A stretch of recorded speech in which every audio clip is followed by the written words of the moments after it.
So good evening, everyone, and welcome to the Putnam Republican Club meeting. We're so glad to have everyone here. Tonight, we're going to start our meeting with open with a prayer. So if we can have Miss Rusty, if you will lead us in prayer. If everyone will please stand if you can. Thank you, Lord, for allowing us to be with you and helping us to be in like mind. Thank you for being part of this great nation and part of this conservative party and the people who are here tonight to let people know why we love you and our country. And now we pray for our speaker, Tim Parker, who teaches us about our properties each year. In Jesus' precious name, amen. Amen. And if everyone would please join me in the pledge. I pledge allegiance to the flag of the United States of America and to the republic for which it stands, one nation, under God, indivisible, with liberty and justice for all. Thank you so much, everyone. So we want to welcome everyone here tonight to our September meeting. So if you are here for the first time tonight, would you please stand or raise your hand if you're here for the first time tonight? Thank you so very much for coming. We certainly appreciate having you all here. We also have with us some dignitaries. So I want to make sure everyone knows that we have of course, our guest speaker here, Tim Parker. Tim, if you'll let everyone know, if they see your smiling face. Charles Overturf is here, our supervisor of elections. Mayor Jamie Watts from Willaca. Jamie, if you will, thank you so much. We also have candidates here tonight, so I want to make sure everyone knows we have candidates here. Clay Davis for property appraiser, Clay. And Clay became a member tonight, so he's also a new member. We have Buddy Goddard, who is running for county commission here. We have Josh Alexander, who's running for county commission. We have Jackie Porter, who is running for school board. And I apologize, I did see, who else did I see? Who was elected official also that walked in tonight? Do we have somebody else here that I've missed? Oh, Phil Leary. I'm sorry, Phil. Save the best for last. Phil Leary. Oh. Candidate, Jamie Watts, candidate. There you go. Thank you very much. And Charles has also filed to run for his seat again. So, Charles, I think it's winding up to going to be a crazy 2024 election cycle. I mean, let's just hold on to your hats because I think it's going to be really crazy. So tonight, what we always do is that you all know, candidates are welcome to come and bring their petitions for us to sign. Understand how important it is to them. It's a cost savings for them to get their names on the ballot. So we usually set up, so we have some petitions over here on the table. Please, if you haven't signed their petitions, please take a moment before you leave here tonight and make a signature, your signature on those, or passing around the area. So please take the time to sign. And then last but not least are our veterans. We owe all of you a debt of gratitude. So if you are a veteran, please stand and raise your hand so we can acknowledge and thank you.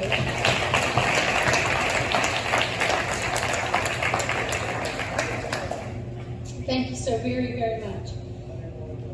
So we're going to jump right into the middle of everything. So Yoma, if you will come up and introduce our speaker tonight, we can get started.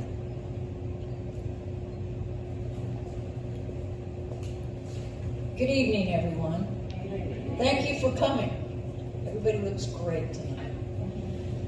Our guest speaker tonight is someone who I met a few years ago. He probably doesn't remember, but I was at a food bank in Crescent City, and I saw this man walking around the room introducing himself to everyone.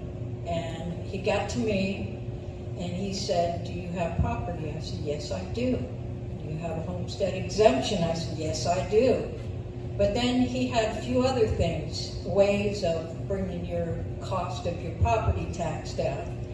So he said, you got elderly, you have low income, and the one, I've got it all covered, but the one I'm working on now is if you are in your home for 25 years, you get another break.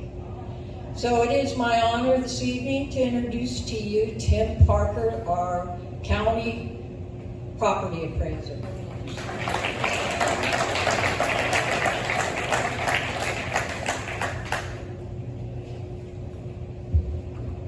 Well, I appreciate the opportunity. I appreciate the opportunity to be allowed to come speak to the group tonight. You didn't know it when you came in the door, but there is going to be a test tonight. There are no prizes, and you will not receive a grade. But unfortunately, well, I say fortunately, actually, there is a Florida Civic Literacy examination that all students in higher education has to pass. So students, college students, are learning more and more about Florida civics. So I have some questions for you. Now, these are multiple choice on my paper, but you don't get the option of that. All right, the U.S. Congress fulfilled which of the following purposes of government when it declared war on Japan after the attack on Pearl Harbor? So the answer is providing for the common defense. So you can see these are not really easy answers. Which article of the U.S. Constitution grants the power to coin money, make treaties, and levy important duties? Article 1. Go ahead and shout out these, Phil, if you know the answer. Which political philosopher's ideas are best represented in the Declaration of Independence? John Locke.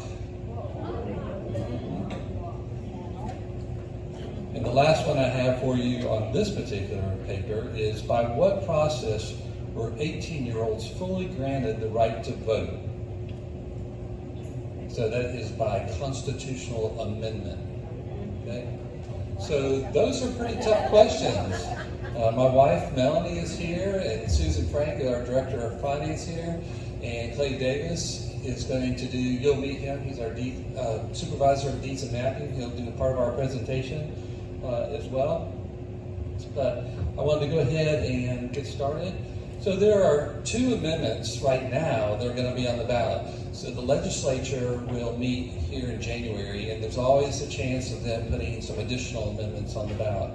There's also 29 initiatives on the ballot, or not on the ballot yet. So you have to collect a certain number of signatures to get your initiative on the ballot. There's one initiative that has collected that number of signatures, and Charles, correct me if I'm wrong, but the language still has to be approved by the Supreme Court before it is actually going to be put on the ballot. And Clay will talk a little bit about that initiative. So how do things get on the ballot? Well, the legislature can put things on the ballot, amendments on the ballot. You can also get on the ballot by going to the Taxation and Budget Reform Commission or the Constitutional Revision Commission. Now, both those commissions are comprised of certain individuals within that are chosen by the governor and a group of other people. So if you remember, on the ballot back in 2022, there was an amendment to get rid of the Constitutional Revision Commission, and it did not pass. Okay, you had to have at least 60% vote to pass, and that particular amendment was only got 53.9% of the vote to pass. So the first amendment that we're going to be talking about tonight, which is on the ballot, is Amendment 1, okay, is to make school board elections partisan. So right now, there are no, when you look at the ballot, there are no designations as to which party you are a party to, okay? Now, if you were voting for governor, obviously it would be Republican on the governor, on your ballot. So school board, you just don't really see that. So what would the amendment change in Florida? So to make the school board elections partisan beginning in November of 2026, and for the primary election prior to the general election in 2026 as well. So if you vote yes, you're going to support making school board elections partisan beginning in November of 2026 general election, and for any primary before that.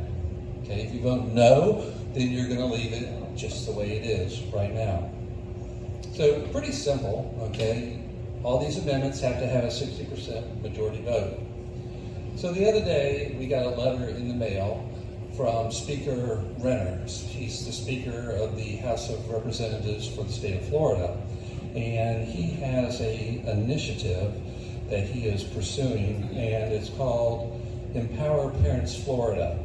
And the mission of his group that's raised roughly $14 million since 2018 is to recruit, train, and assist traditional, values-minded conservatives to run for local school boards so that we can ensure the next generation of Floridians receives a well-rounded education rather than an indoctrination to the latest series of left-wing fads. Okay? So there are groups out there that are promoting conservative values, and the Speaker of the House is one of those individuals. So basically that's Amendment 1. Amendment 2, it's kind of interesting. It's pretty simple as well.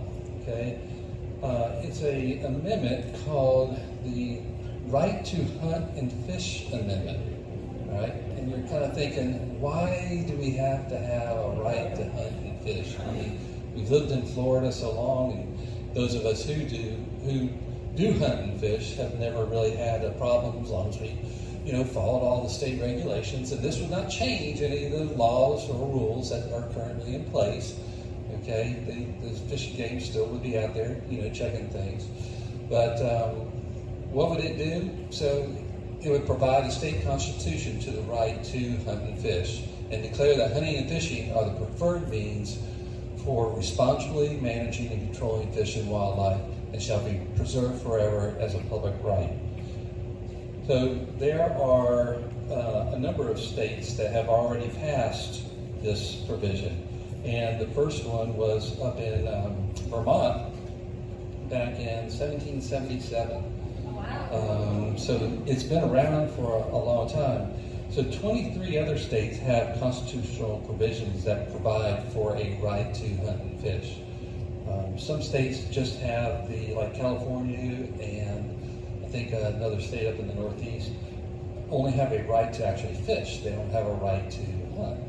So I found that kind of interesting. So the National Rifle Association advocates for amending state constitutions to establish constitutional rights to hunt, fish, and harvest wildlife. Tennessee Senator Doug Jackson said an amendment was needed in his state to protect against an anti-hunting environment that does not exist today, but that could exist tomorrow. So this amendment is kind of like a proactive type amendment. So if you wanted to ever change something as it related to hunting or fishing, then you would actually have to have a constitutional amendment that would have to be passed in order to change that law or statute. Now there are people that oppose it, okay? Stacy Gordon, associate professor of the law at the University of Montana, stated, all amendments are a product of special interest spheres, and as often is the case, when both special interest and fear control, most are problematic. All amend state constitutions unnecessarily. So you do want to be very informed when you go and you're voting, and especially when you're changing the constitution of the state of Florida. Back a few years ago, we had what kind of started all this was the fact that we had the pregnant pig amendment, and I think that was before you had to have a 60% vote, and so that vote passed and has caused a lot of there was more ramifications than people really thought there would be for our farmers.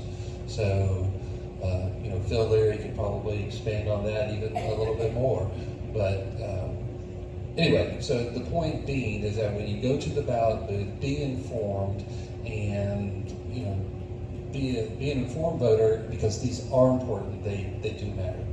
So Clay's going to come on up here, and we're going to talk a little bit. He's going to talk a little bit about the initiative that has gathered enough signatures to be on the ballot, but has not passed the Supreme Court test yet. And like I said, there's 29 other measures, but this one's the only one that has actually gotten the number of signatures.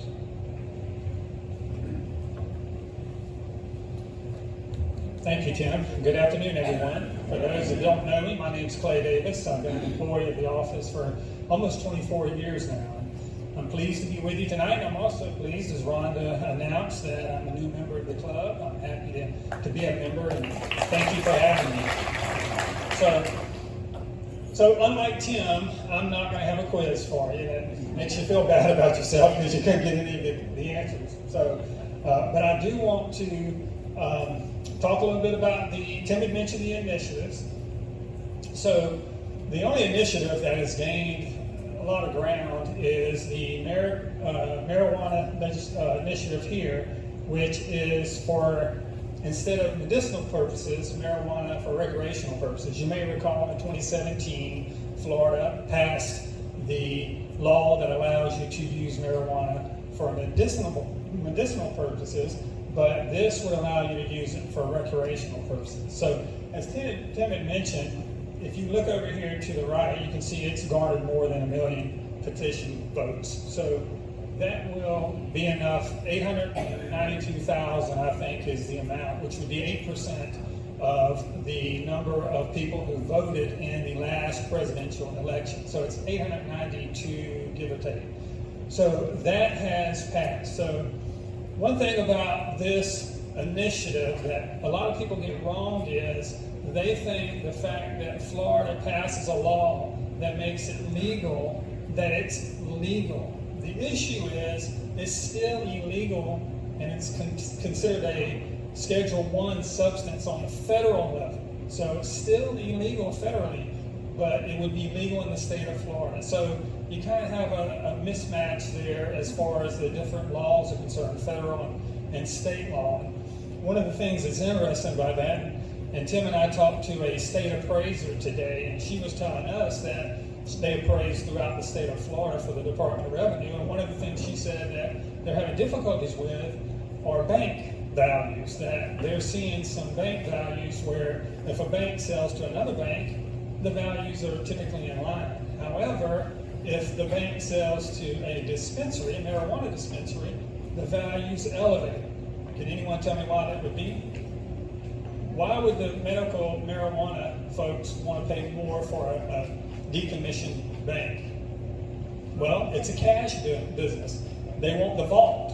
So they buy banks that have been decommissioned because they have the vault to put all the cash in, because they're not allowed to deal in. No credit card companies, nobody deals with it because it's illegal on a federal level. So this is the initiative that right now they have, all of these initiatives have until February the 1st of 2024 to hit the 892,000 votes, so, or petition numbers. So they can get that. So some of these may get to it, some may not. You can see a bunch of zeros down there. But for the most part, the only one as of today that has met that number would be the recreational marijuana. All right. So this initiative would be to legalize marijuana for the 2024 ballot. And so it would appear on the ballot November 5th, 2024 if it passes. So one of the issues that the Attorney General has come out against it, because she says, because of this legality issue, that she's afraid that people think it's going to be legal even on a federal level, which of course it wouldn't be. So she's come out against it. The yes vote supports legalizing marijuana for adults 21 years old and older, and it would be up to 3 ounces of marijuana. What's interesting about that is marijuana, the marijuana that is being used today is not the marijuana that was being used many decades ago. It's way more powerful now. So even 3 ounces of the marijuana they have today is way more potent than it was historically speaking, in the decades past. So a no vote obviously opposes legalizing marijuana for adult use in Florida. Any questions about that initiative or the amendments? Okay, good. All right, so I wanted to talk to you about a couple other things quickly. So one of the things we get asked a lot of times is, how is Putnam County doing? Are we growing? Are people moving in? Where are they coming from? That kind of stuff. So we have put on our website a tracker that shows a map that will show you where people are coming from. Now, how do we garner that data? It's people who come in and file a homestead. They tell us what county in Florida they're coming from or where they're coming from historically out of state. That's how we're gathering that information. So you can see here, so here we are, Putnam County in yellow there. I don't know how well you can see that. And you can see the dark blue would be indicative of those surrounding counties where we're gaining a lot of residents from those counties. Of course, St. John's, our neighbors to the east, would be one of those counties, right? Because I don't know if you've been to St. John's lately, but St. John's today is like Jacksonville was 20 years ago. I mean, you sit through red lights, it is just, the traffic is just crazy. So St. John's, a lot of St. John's residents are coming over here to be our neighbors. We're happy about that. So here's an example from 2021 to 2022. 80 household members from St. Johns County applied to a homestead here in Putnam County. So we're happy to have them. We're glad they finally seen the light. So I also wanted to talk to you a little bit about a trim notice. You have a copy of the trim notices. We passed those out. So I wanted to briefly go over that and help you understand a couple of things about the trim notice. So one of the things we're going to start with here, you can't see this very well, but it will show you on the top here what your assessed value, your market value was, what your limitation was, and what your assessed value, your exemptions, and then your taxable value. Your taxable value is what you actually pay taxes on, okay? So that was for the previous year, and then just below that is going to be for this year. So here's one thing that trips many people up. So they'll have an assessment limitation here. Let's say, I don't have one in front of me. Thank you, John. I appreciate that. So if you look on the example there, you'll see the assessment reduction on this year, which is the second category down. You'll see the assessment reduction $70,040. So someone will say, I had a garage that we've torn down, but my taxes didn't go down any. Well, if the assessed value of that garage was less than $70,000, all it does is reduce it down, your assessment reduction down. It doesn't actually decrease your taxable value. Does that make sense? All right. So if you look at this example, the assessed value is $137,380. Okay, that's what you take that number and then you subtract your exemptions, and then that's your taxable value. That's the amount that you're going to pay taxes on. So in this example, even though the market value is $207,420, they're only being assessed at $137,380. So for them to pay $1 less, they would have to go below the assessed value, which would mean in this example, they have $70,040 of deferred value they're not paying taxes on, right? Because the market value is $207,420, the assessed value is $137,380, so there's $70,000. So if they remove a $40,000 structure, then all they've done is eliminated $40,000 from that $70,040. So they're still paying $137,380, and it will go up 3% a year until it gets to that lower value. But it won't be a dollar reduction because it hasn't gone below the assessed value. Does that make sense? Kinda? A little bit? No, it doesn't. Okay. Well, let it sink in a little bit. If it's an assessment reduction, that means so the whole idea of Save Our Homes is it caps the increase, right? So if you homestead and then you have your base year, first year, the following year you're capped at the CPI of 3%, whichever is less. So let's just say it's 3%. If the market value continues to climb, you're not paying on market value. So if you remove a structure, it removes it from the market value, but unless it gets below the amount you're actually paying taxes on, the assessed value, then you're not going to see a reduction. So in this example, you'd have to reduce $70,000, because there's $70,000 it's an additional to your assessed value that makes it your market value, that you're not paying taxes on. So you're not going to see a reduction until you get below that. So a lot of people get tripped up on that, right? Does that make better sense? Yes. Okay, good.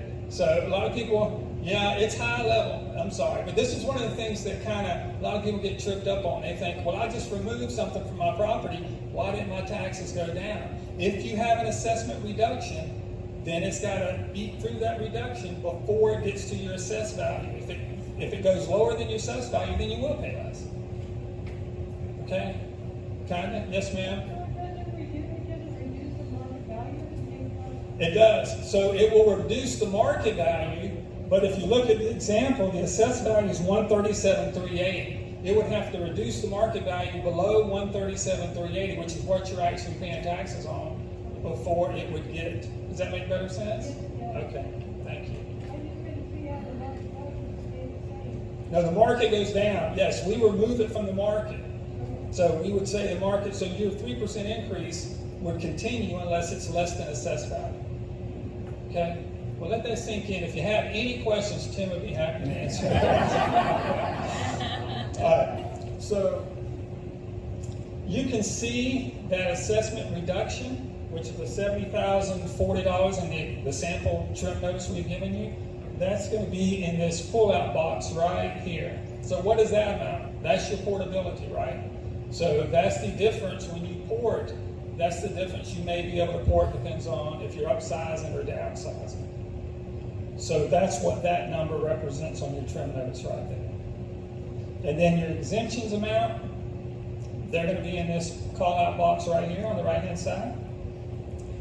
And then the deadline for petition filing to appear before the Value Adjustment Board is going to always be right there in the middle.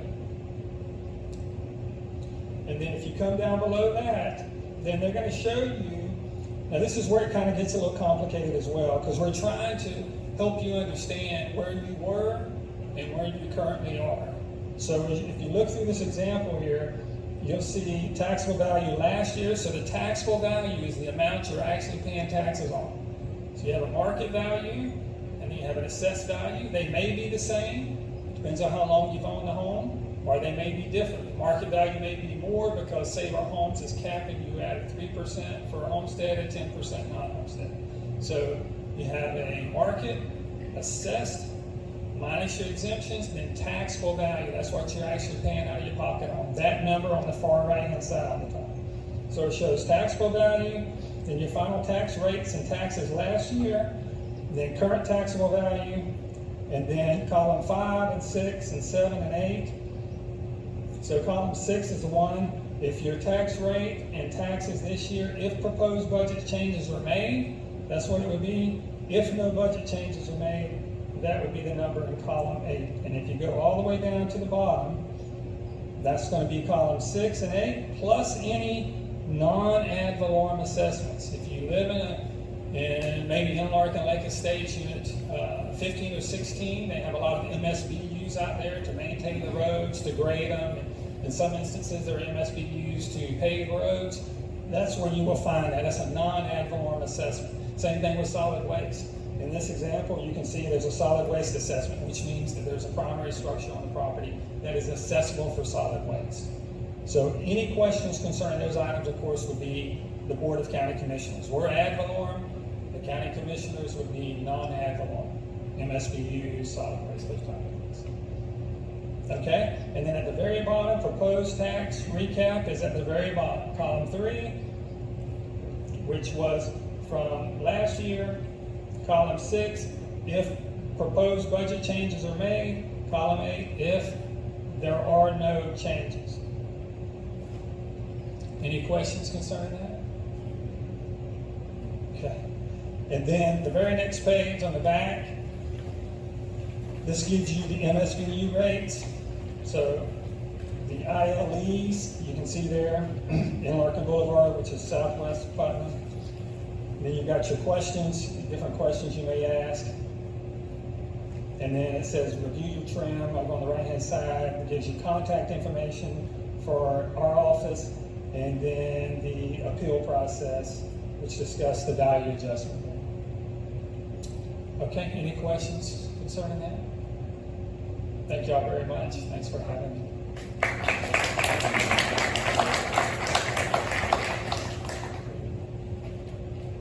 Do we have questions? Don't walk away. Don't walk away. Does everyone know what portability is?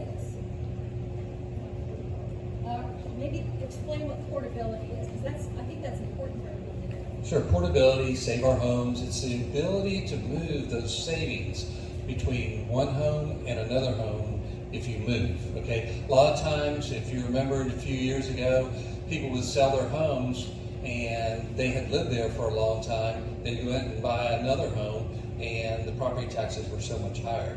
So what this does, it allows you to transfer those savings. That's the savings between your market value and your assessed value. So if you're thinking about moving sometime, well, we could probably still work with you this year, but if you were thinking about selling your home sometime this year, you need to see me like tomorrow, okay? Because what we can do is we want you to maximize your portability. Sometimes people do things to the property that we're not aware of. Like they don't need a permit to like remodel their kitchen, or maybe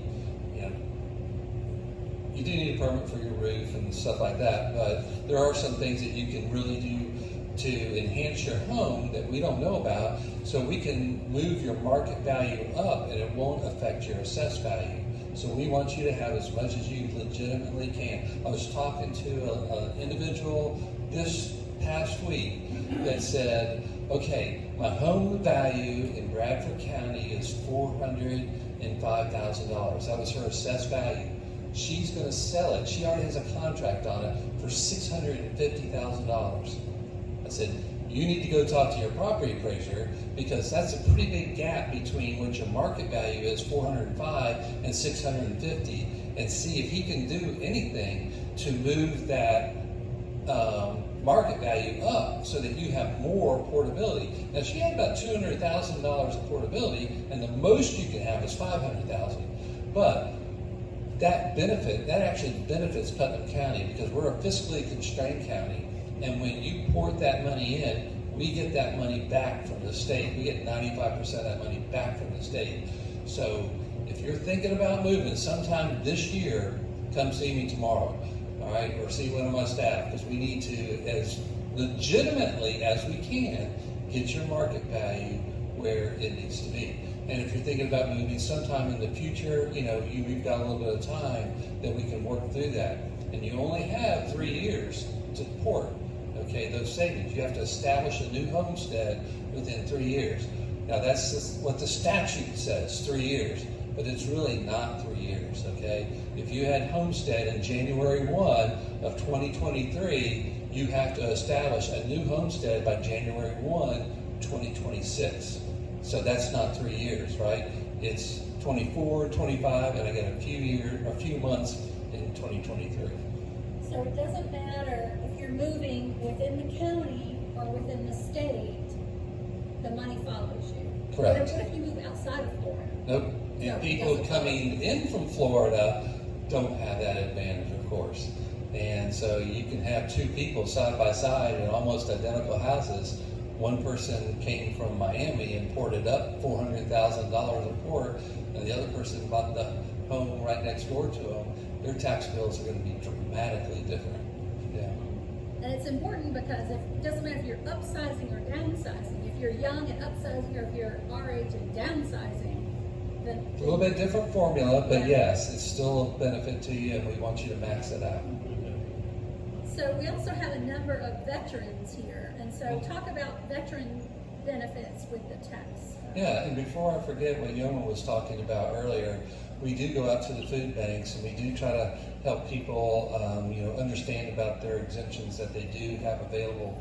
And so you lived in your home for 25 years and you meet the income criteria, which this year is, I think, $35,167 adjusted gross income on your household income, then you would pay no county taxes and no city taxes. So that's a great benefit. All the taxing authorities put that in place, and I went out and advocated for all of them to put that, what we call the super senior exemption, in place. So Putnam County is one of the few counties that actually has every taxing authority, every taxing authority that can adopt it has adopted it. All the municipalities and the county all have a super senior exemption. So that's quite a accomplishment, I think. Not only for our county, it's a kudo for our county to be that proactive in protecting our seniors. Our veterans, there are numerous veteran exemptions. There's a combat-related exemption for people over age 65. If you have a 10% service-connected disability, there's that in place. And one of the things that our office has also done, we're proactive in that if you come in and sign up for a 10% service-connected disability, let's say you're 80%, okay, it's the same discount as if you were 10%, but we also sign you up for being totally permanent service-connected disabled, because if something happens later on and you get that granted to you, then we can retroactively go back 4 years and grant you that total permanent service-connected disability. So we're very proactive when it comes to helping our veterans. But you gotta have the word combat on there or you won't get it. Just for the combat-related part, but just None service-connected. of my papers had combat, and I had to get a special letter. Yes, you will. That I'd done 18 months of it. Yeah, you will have to get a letter from the VA saying what your percent of disability is. Yes, absolutely. Yes, Young. Hey, Tim. Oh, hey. If you're a disabled veteran and you're married and your spouse is not disabled, you still get that credit, or that discount? If you're a disabled veteran. And you're married, or somebody... Oh, you're married, yes. You still get that. Right, and if you're total and permanent service-connected disabled, where you pay nothing, then if your spouse passes away and they were the one receiving it, then you get to keep that on that property. If you decide to move, you can move and take part of that with you, okay? You just take what current amount you have. You don't get to upsize, but you do get to keep that amount when you move, yeah. Any other questions? Yes, ma'am. Wait a second. You're almost coming. This is different than taxes. I've come to understand that there's some properties that have misleading or erroneous legal descriptions of what they are. How do you fix that? Yeah, I'm going to let Clay, since he's our deeds and mapping supervisor, I'll let him answer. Thank you. Can you explain a little bit more what that means? There's a property down the street from me that's sold twice now, and the people tell me that they own the property all the way into the lake, and there's another person that says he owns the lakefront. Yeah, so you have an overlap there, it sounds like. So you would have to review the deeds, and obviously one of them is right, and one of them would be the senior deed, one of them would be the junior deed. Just have to determine who that would be. Ultimately, though, unfortunately, they either have to work it out themselves by one deed to the other to clear title, or they're going to end up in court, has been my experience.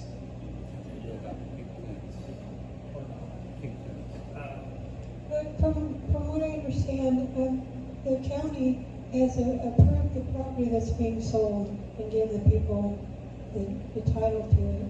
And then the other person who actually owns the lakefront has gone through his attorney numerous times. Yeah, I'm not sure how the county would approve it. Well, they give the people that you would trust with it.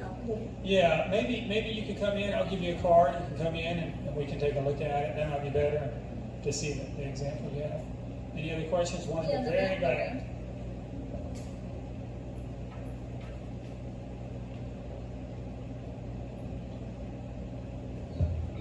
What about the exemption that you spoke of at the very beginning about if we had been in our home more than 25 years? Yeah, that's the seniors exemption that Tim was explaining.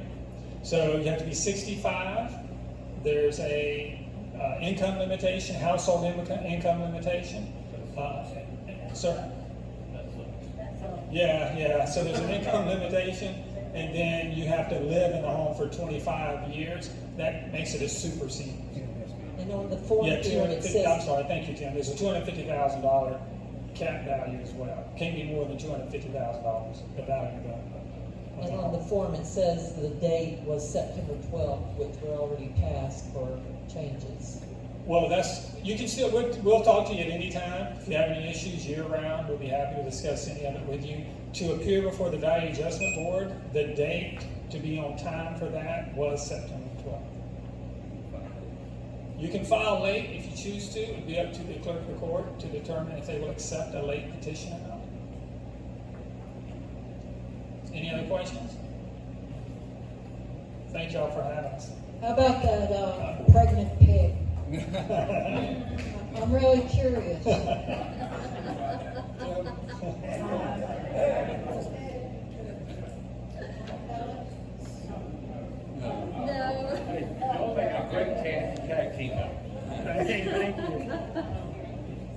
I don't want to steal Tim or Clay's thunder, but people have a huge misconception about pregnant pigs. What it is, the constitutional amendment was run by PETA, and the reason they did it in Florida is because at that time people were relatively more liberal, and PETA had a strong hold here. But they're gestation crates. What happens is in these swine farms where they're producing pigs for production, when the sow would go into one of these gestation crates, have the baby pigs, and they have to get to a certain size so when the mama doesn't lay on them and crush them. And really, it was the stupidest thing in the world. It put every commercial swine operation in the state out of business. The reason I know that, I was working for Farm Bureau then, and it cost the state millions of dollars because those farmers sued the state and won. And so, you can thank PETA for that. I'm fully supporting the hunt and fishing thing because, don't think that those constitutional amendments like that basically killed one sector of agriculture in Florida and cost the state millions of dollars can't happen. Thank you, Phil. Appreciate it. That's a good reason not to add pork to the bill. So thank you, Clay and Tim, so much. We certainly appreciate it. I am, in particular, want to say, if you all, I've been into their office a number of times for a number of reasons. They are very helpful. The entire staff is extremely helpful. Please, if you have a question, call them with your trim notice. They can look it up on their side, have a conversation, or go down there and visit them. They're always very helpful in helping you understand what your bill is, how to read it. It is a little bit of a learning curve for all of us. I always, when I look at mine in the new year, I always have to kind of study it a few times because it's like looking at it only once a year, especially when you're, someone who doesn't work in that office. It's difficult. So please call them. And if you might be, eligible for another exemption that you don't know about, and they'll help you figure that out. And especially if you have a neighbor that you help look after, and you think that there's someone who might benefit from that. So please help your neighbor out and go and talk with them. So you have a great customer service staff there. So thank you for that. All right, Yoma, you're up next.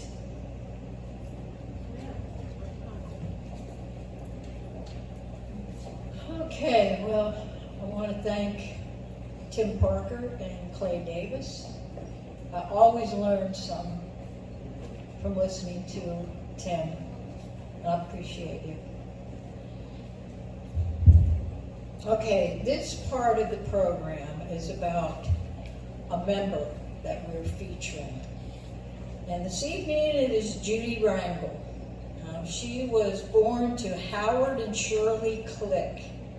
Her father was a naval communications ship officer. He served for 20 years. Judy was born on Thanksgiving at Hills Air Force Base in Utah. She had a happy childhood, Girl Scouts, and church. She lived in LA, San Francisco, El Cajon, California, Hawaii, and Texas. She served in the Navy from 1988 to 1992.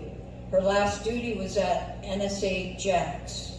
She went to John Robert Powers Modeling School in Texas. In 1983, and this is a real impressive part, she ran a marathon in 4 hours and 10 minutes in Fort Worth. She belongs to the Keystone Baptist Church since 2006, AM Vets, Keystone since 2005, the VFW number 10733 since 2013, the Women's Veterans Alliance, and she bought 2 acres 2 years ago in Putnam County. It is an ongoing home building project. She would love to be in a TV commercial before she dies and goes to heaven. So if anybody has any connections in that area, please let Judy know. Judy, come on up. Come on up.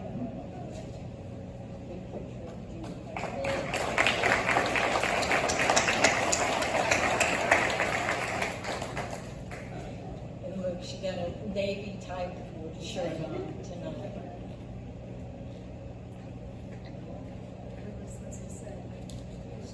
We want to get a picture. Stand, turn around and get a picture. Thank you so much. Thank you for your service.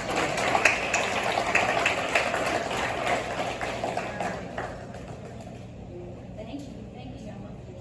So we have a couple of reports coming up. So Juana, if you'll come up, and you're not going to come up? Get up there. Juana. Come on, Juana. No, she's shy. So we are in the process of planning our Christmas party. Juana is heading up the committee. If you would like to serve on the committee, please give Juana a call or talk to her tonight. We're planning it. As you all know, it's our meeting in December. So it's the December the 14th. I'm sorry, 14th, and it is at the Women's Club again this year. So we're going to have a great time. We have a lot of good things planned. So please, if you can join us, that would be lovely. If you want to join us on the committee, that would be even better for us. So thank you. David, if you want to come up and talk to us about the debate that we just saw and our results of our poll, and then talk a little bit about the upcoming debate.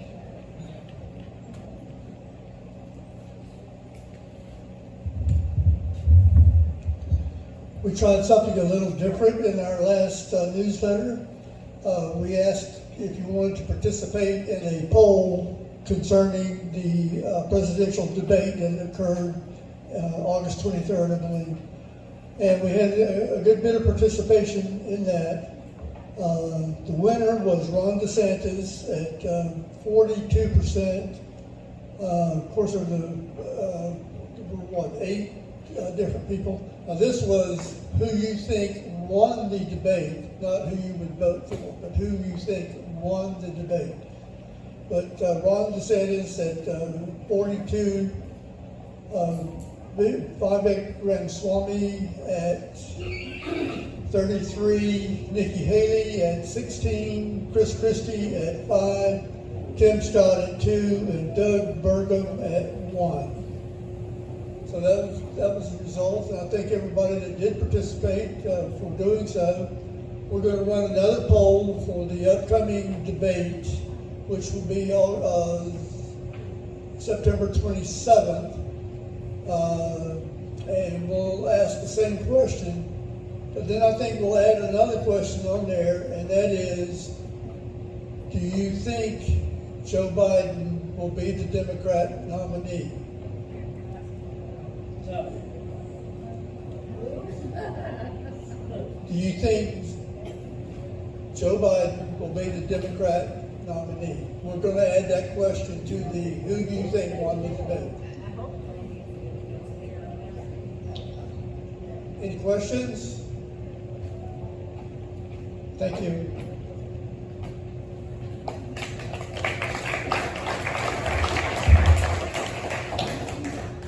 So I hope you guys enjoy your newsletter. We are really having a great participation in people reading the newsletter. We have David to thank for being our newsletter editor and always getting it out the week ahead of the this meeting.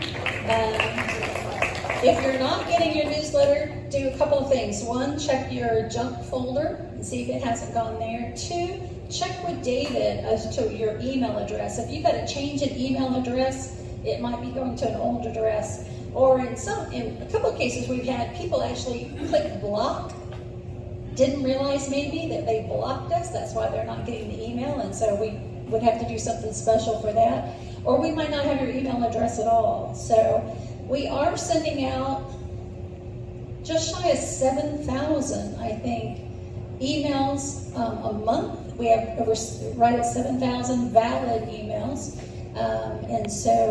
And we're having about 35 to 40% of the people open their email and read it. So statistically, that's a great number. And so the very first thing they see, as you well know if you've opened it, is who our upcoming speaker is and when the meeting is, and then it goes down and has a lot of other information. So if you have any ideas to improve our newsletter, please let us know. We'd love to hear from you. If you have any information you think is important to include to the club, also let us know, and we'd be glad to publish that. We are coming up on a couple of events, so if you are interested, we have, I've got to find my piece of paper that David left up here for me. Celebration of Constitution Day, Sunday, September the 17th. They've had this every year. It's at the First Presbyterian Church in downtown Palatka. 2:15 is the start date, the start time. So please, there's information in your newsletter about that if you would like to attend. The presidential debate coming up on September the 27th. So please feel free to hold a watch party at your house and then do some polling together. That might be a good idea. Everyone's having a yard sale in Pomona Park, November the 1st. If you are a candidate, you might want to attend. We've attended this the last few years, and I think, who's been there? David, Donna, you've been there, Denise, Yoma. I'm telling you, I think there's probably close to 10,000 people that go to that thing. I mean, it is unbelievable. It spans how many miles? I see you shaking your head because you live down there in that area, right? So it's miles long, and cars park everywhere, and there's all sorts of vendors there. We'll be there as a club, and we'll be there and talking to people like we've always done. We'll have some Vote Republican signs. We'll have the elephant. So please come. If you can't make it, bring us some of your petitions. We would be glad to have your petitions at our booth and get them signed. Or if you don't want to have a booth, because I think the booths cost are, how much, David? Like $5? $10 or $15 for a booth. So of course you have to bring your own tent and table and pop it up, or just come and stand with us at our booth and get your petition signed. Yes, ma'am. What day is that? It's November the 1st, right, Dave? The first Saturday in November. So that's a big deal.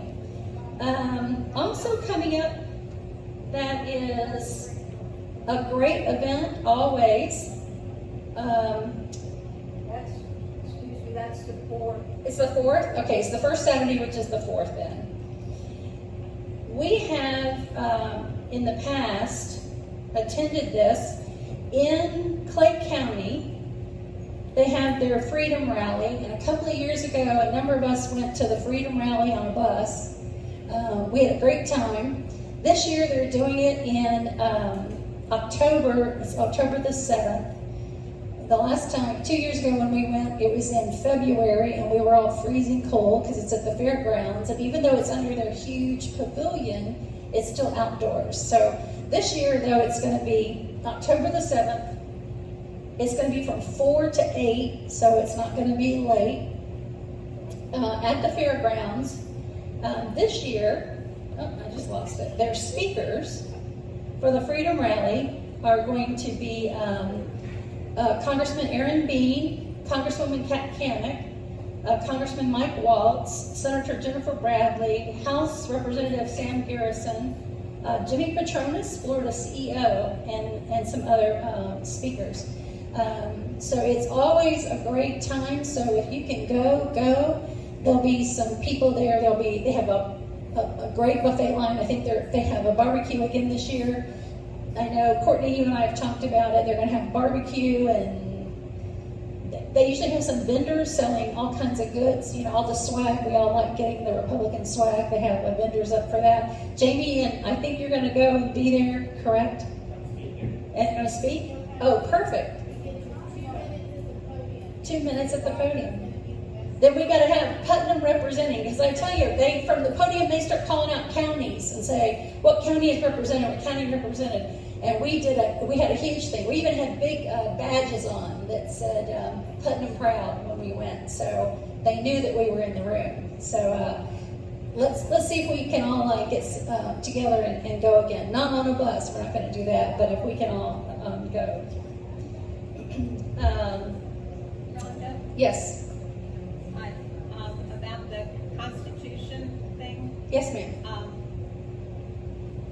Cindy Whitemiller is a DAR along with me, and I don't know how many other ladies might be, but at any rate, she's going to be in a costume of way back then. So.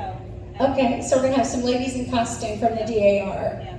Lovely. I'm hoping for cooler weather for you. Welcome, Cindy. So our next board meeting is October the 5th. Our next this meeting is October the 12th. And so before I turn it over to you, I'm going to talk about upcoming guests. Is there anything that I have sort of left out? Anything that we need to address? All right, I'm going to have Yoma give us an update on upcoming speakers.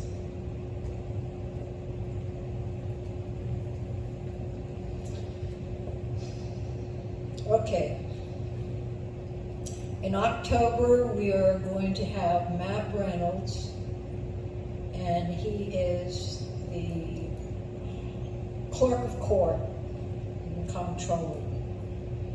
And in November, we're hoping that Wilton Simpson can make it. I've sent him an invitation. He's with the Department of Agriculture. And in December, we have our Christmas party. So we party. And then in January, we have the fast-talking Julianne Young, who will tell us all about what happened last year and the next year, what they're planning, and that will take all of 10 minutes. And also J.R. Grimes, because she talks fast. And then in February, it wasn't my doing, all the harassment that Charles has suffered from me, but Donna Holt has got him to commit to being the speaker in February, which will be very timely. Yes.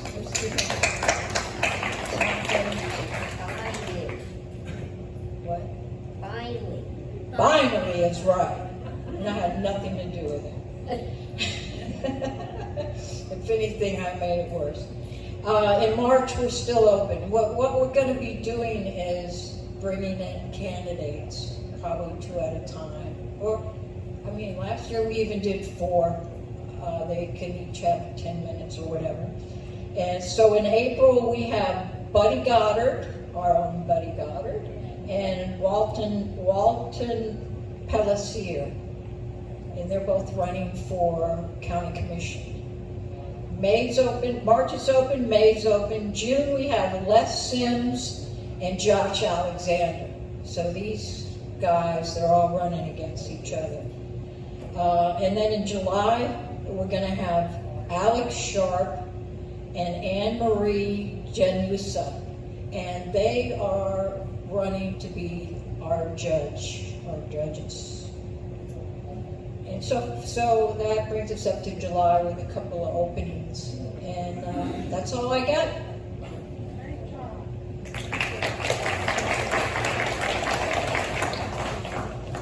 So we're going to be working on some additional plans between now and our deadline. I'm going to put you on the spot, Charles. What is the deadline to change parties prior to the PPP?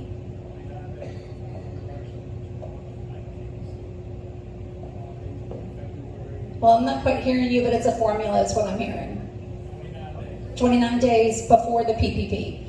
So what we are trying to do is educate independents that they're not going to be able to vote unless they belong to either the Democratic Party or the Republican Party.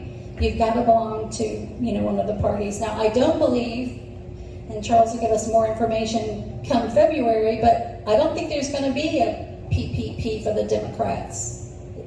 We don't know. Okay, February 20th, okay? So we want them to know, and so we do have, through our access that we have into data for the election database, emails for people. Now, all the emails aren't necessarily valid, some are old emails, but we're doing our best to reach out to these people. What we're going to try and do is see if we can't have some special event that we can attract them to and have conversation with them. So if you would like to help serve with us, and if you've got some ideas on how we can reach these independents and talk to them about changing parties, even if it's just for the PPP, Phil.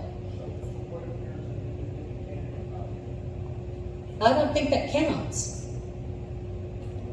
If there's an independent candidate, it doesn't count.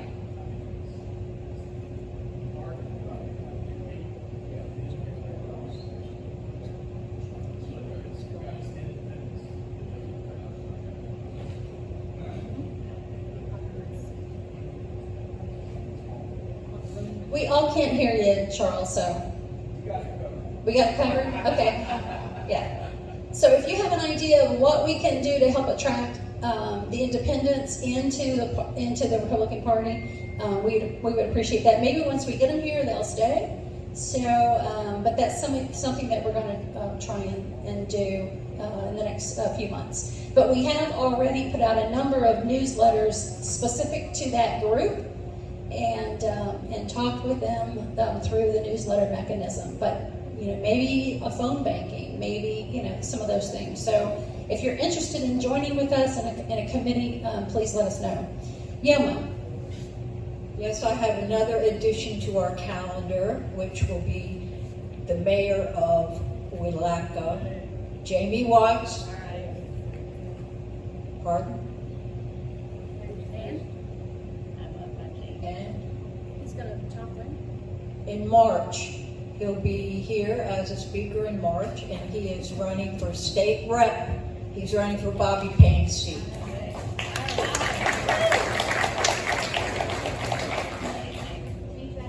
Oh, May. Change it to May. All right, scratch March. We're going to change that to May. Are you sure? Yes, because you have April full, so we'll go to May. Oh, well, I thought you wanted March. Yes, but he has a leadership, he was inducted into that program, so he has to. So, Jamie Watts in May. All right? All right. So any other business that we need to conduct tonight before we close down and go to our 50-50 drawing? Seeing no business, we're going to go ahead and close this meeting for the night. We hope to see everyone back here next month. And then we are going to be doing the drawing for the 50-50. Candy, what is our What's our pot? Well, does anybody, I didn't get around to everybody. Oh, you didn't go. Does anyone else want tickets? If no one else wants tickets.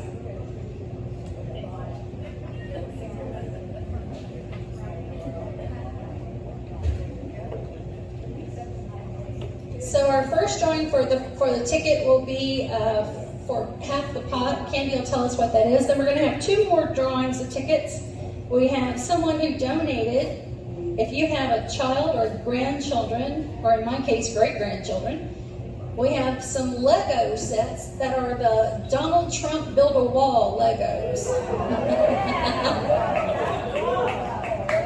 So we're going to give 2 of those away. So hang on to your tickets after we do the 50-50 drawing. I'm sorry, and they were donated by Brett Peterson, in case you all are. So we appreciate you, Brett. Thank you. $58 would be the winner. $58 to the winner.